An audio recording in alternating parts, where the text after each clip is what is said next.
अस्सलाम वालेकुम जी। ये जो स्क्रीन पे आप तस्वीर देख रहे हैं, ये एक इंडियन एक्ट्रेस की तस्वीर है और इनका नाम शिफाली था। कुछ दिन पहले इनकी सडन डेथ हो जाती है, अचानक मौत हो जाती है। और मौत के पीछे जो रीज़न बताई गई थी, वो थी एंटी एजिंग इंजेक्शंस का इस्तेमाल।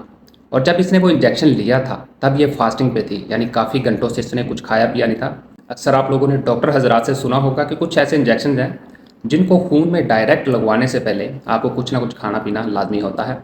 तो चलिए मैं आपको बताता हूँ कि उन एंटी एजिंग इंजेक्शन के अंदर ऐसा क्या था जिससे रिएक्शन हुआ और कार्डियक अरेस्ट हुआ और सडन डेथ हो गई। मैं आप लोगों को आसान से अल्फाज में बताता हूँ कि इसके पीछे मैकेनिज्म क्या है, इसके पीछे की साइंस क्या है, इस तरह के इंजेक्शन लेने से अचानक मौत क्यों होती है, हमारा दिल काम करना क्यों छोड़ देता है। बेसिकली हमारी इस खोपड़ी के अंदर नर्वस सिस्टम पड़ा हुआ है और इसका एक पार्ट है सिंपैथिक नर्वस सिस्टम।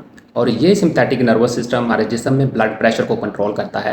ये खून वाली नालियों को थोड़ा सा तंग कर देता है, वैजो कंस्ट्रिक्शन का काम करता है, जिससे जो खून का फ्लो है वो बेहतर रहता है और खून की जो सप्लाई है हमारे जिस्म के हर ऑर्गन को, हर अज़ा को अच्छे से हो जाती है। याद रहे हमारे जिस्म की टोटल एनर्जी का 20% जो इस्तेमाल है वो सिर्फ इस खोपड़ी के अंदर होता है। और ये जो सिंपैथिक नर्वस सिस्टम है, ये भी एनर्जी का इस्तेमाल करता है, क्योंकि इसने ब्रेन के अंदर, रीढ़ की हड्डी के अंदर जो न्यूरॉन्स हैं जिनके थ्रू इसने कम्युनिकेशन करनी है, वो एनर्जी का इस्तेमाल करते हैं। जब आप फास्टिंग पे होते हैं, यानी काफ़ी घंटों से कुछ खाया पिया नहीं होता, तो आपके खून के अंदर ग्लूकोज का जो लेवल है वो बहुत कम होता है, एनर्जी लेवल बहुत कम होता है, वीकनेस होती है। और एक और इम्पोर्टेंट चीज़, हमारा जो ब्रेन है वो ग्लूकोज को ज़्यादा प्रेफर करता है, उसको इस्तेमाल करना ज़्यादा अच्छा लगता है।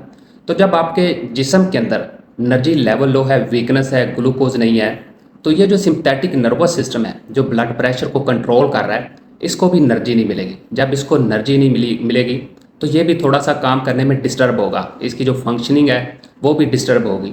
जिससे क्या होगा, जब ये डिस्टर्ब होगा तो जो इसने खून वाली नालियों को थोड़ा सा तंग करके रखा हुआ था, वो अब थोड़ा सा रिलैक्स होना शुरू हो गई हैं, यानी खुला होना शुरू होगी, जिसकी वजह से जो ब्लड प्रेशर है वो डाउन होना शुरू हो जाता है। कुछ इंजेक्शन जैसा कि ग्लूटाथायोन और विटामिन सी जो कि एंटी एजिंग इंजेक्शन हैं, और इसी तरह से मैग्नीशियम सल्फेट, सिडेटिव, एनेस्थीसिया या फिर अमीनो एसिड की जो ड्रिप है वो आप लगवाते हैं। अगर आप इन इंजेक्शंस का खाली पेट इस्तेमाल करते हैं और डायरेक्ट खून के अंदर लगवाते हैं, तो आपके जिस्म में पहले से वीकनेस होती है, एनर्जी लेवल कम होता है। जब भी इंजेक्शन हमारे खून के अंदर जाता है तो इसकी प्रोसेसिंग बड़ी फास्ट करना होती है, तो उसके लिए भी एनर्जी चाहिए होती है, जो कि ऑलरेडी हमारे जिस्म में एनर्जी कम होती है। और दूसरी इंपॉर्टेंट चीज़, जैसा कि ये जो ग्लूटाथायोन या विटामिन सी है, ये हमारे जिस्म में जो नाइट्रिक ऑक्साइड है इसकी प्रोडक्शन को भी इंक्रीज़ कर देते हैं, इसकी प्रोडक्शन को भी स्टिमुलेट कर देते हैं। अब ये जो नाइट्रिक ऑक्साइड है ये हमारी खून वाली नालियों को और खोल देता है। जब खून वाली नालियाँ और खुल जाएंगी तो जो ब्लड प्रेशर है वो और गिर जाएगा और कम हो जाएगा। जब ब्लड प्रेशर कम होगा तो हमारा जो हार्ट है, हमारा जो दिल है, जो एक पंप का काम करता है, इसको भी खून की सप्लाई कम हो जाएगी। जब इसको खून की सप्लाई कम होगी तो उसके अंदर जो ऑक्सीजन की सप्लाई है और न्यूट्रिएंट की सप्लाई है वो भी कम हो जाएगी, जिसकी वजह से हमारे दिल का जो इलेक्ट्रिकल निज़ाम है वो डिस्टर्ब हो जाता है। जब वो डिस्टर्ब होता है तो जो दिल की धड़कन है वो बेकाबू हो जाती है, बेतरतीब हो जाती है, जिसको हम कार्डिक अरिथमिया कहते हैं।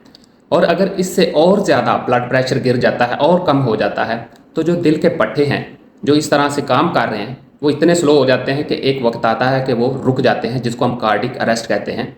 अगर हमारा दिल रुक जाता है तो इट मीन पूरे जिस्म को खून की सप्लाई रुक जाती है, जिसकी वजह से हमारा जो ब्रेन है वो डेड हो जाएगा और जो मौत है वो वाक़या हो जाएगी। जो इंजेक्शन मैंने आप लोगों को बताए हैं, इनको कभी भी खाली पेट ना लगवाएं।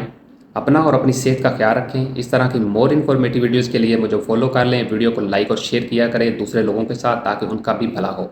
Eat healthy, live healthy.